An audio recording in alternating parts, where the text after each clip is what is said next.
حضرت سیدہ زینب نے پوچھا امام حسین سے کہ سارے زمانے نے روکا ہے، ٹھیک ہے آپ حق پہ ہیں، یہ بھی سب نے کہا آپ حق پہ ہیں، پر روکا بھی سب نے، آپ روکے کیوں نہیں؟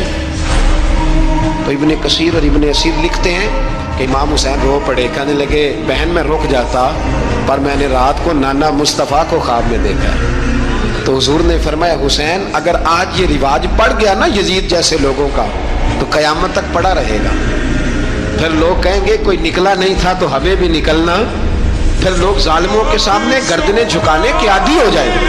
میں کہتا رہتا ہوں، کہہ رہا ہوں، کربلا کی جنگ کفر اسلام کی جنگ نہیں، کفر اسلام کی جنگ نہیں کربلا کی، کیونکہ یزید تو بڑا پکا نمازی تھا، خطبہ دیتا تھا وہ تو۔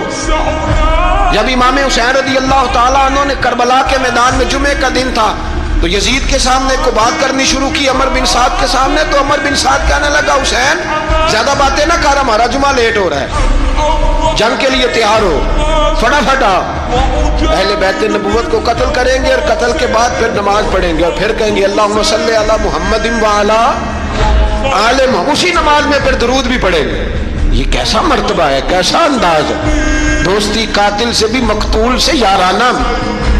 امام حسین نے حر بن یزید امام حسین سے کہنے لگا مجھے حکم ہے آپ کو روکنے کا، آپ آگے نہیں جا سکتے۔ امام صاحب نے فرمایا وجہ زمین اللہ کی ہے، اس نے کہا آپ بیعت نہیں کر رہے، یزید کی حالات آپ کے حق میں درست نہیں ہے، آپ نہیں جائیں گے۔ امام روک گئے۔ ظہر کی نماز کا وقت ہوا تو حضرت علی اکبر امام حسین کے بڑے صاحبزادے انہوں نے اذان ظہر پڑھی تو حر بن یزید کے لشکر نے امام حسین کے پیچھے نماز ادا کی۔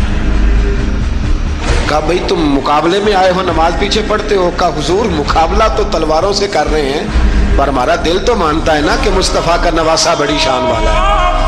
حر بن یزید نے 3 نمازیں لشکر سمیت امام حسین کے پیچھے پڑھی ہیں، 3 نمازیں، ظہر اثر اور مغرب۔ پھر امام حسین کے سامنے شرائط پیش کی کہ آپ کو یہاں گھیر لیا گیا ہے، یہاں آپ بیعت کریں گے، یہاں پہ جنگ کریں گے، 2 ہی باتیں۔ امام حسین نے فرمایا نہیں بھائی بیعت تو میں نہیں کرتا، اس کے علاوہ تم جو کہتے ہو میں کرنے کو تیار ہوں۔ اس نے خط لکھا، عبید اللہ ابن زیاد کو ایک بندہ دوڑایا پیچھے کوفے، چند میل پہ کوفہ تھا، کہا وہ نہیں مان رہے، کیا کرنا؟ تو حسین ابن علی ہے، میں زیادہ دیر انہیں روک بھی نہیں سکتا۔ انہوں نے پیغام دیا حر بن یزید کو کہ کرنا کچھ بھی نہیں، ان کا پانی بند کر دو، بلیک میل کرو، کھانا پانی نہیں ملے گا، چھوٹے چھوٹے بچے ہیں خود ہی مان جائیں گے۔ حضرت امام علی مقام کے بارے میں حر کے پاس جب یہ پیغام آیا تو حر کہنے لگا میری طبیعت نہیں مانتی حسین پر پانی بند کروں، دل نہیں مانتا۔ جب یہ لفظ کہے نا دوبارہ تو پھر عبید اللہ ابن زیاد نے عمر بن سعد کو 10,000 آدمی دے کے بھیجا، کہا حر بن یزید لچک دکھا رہا ہے حسین کے حق میں۔ ایک رے کا علاقہ تھا، بڑی وہاں فصل ہوتی تھی، لوگ کوشش کرتے تھے وہاں کا گورنر بننے کی، کوشش کرتے تھے۔ تو عبید اللہ ابن زیاد کہنے لگا تمہیں رے کی گورنری ملے گی، سب سے سرسبز و شاداب علاقہ، تمہیں وہاں کا گورنر بنایا جائے گا اگر حسین کے خلاف لڑو گے۔ یہ اتنی زبردست ہوتی ہیں گورنریاں کہ گورنریوں کے لیے لوگ نسل رسول کے خلاف بھی نکل آتے ہیں، یہ اتنی تگڑی ہوتی ہیں، اتنی جلدی وفاداریاں بدلتی ہیں۔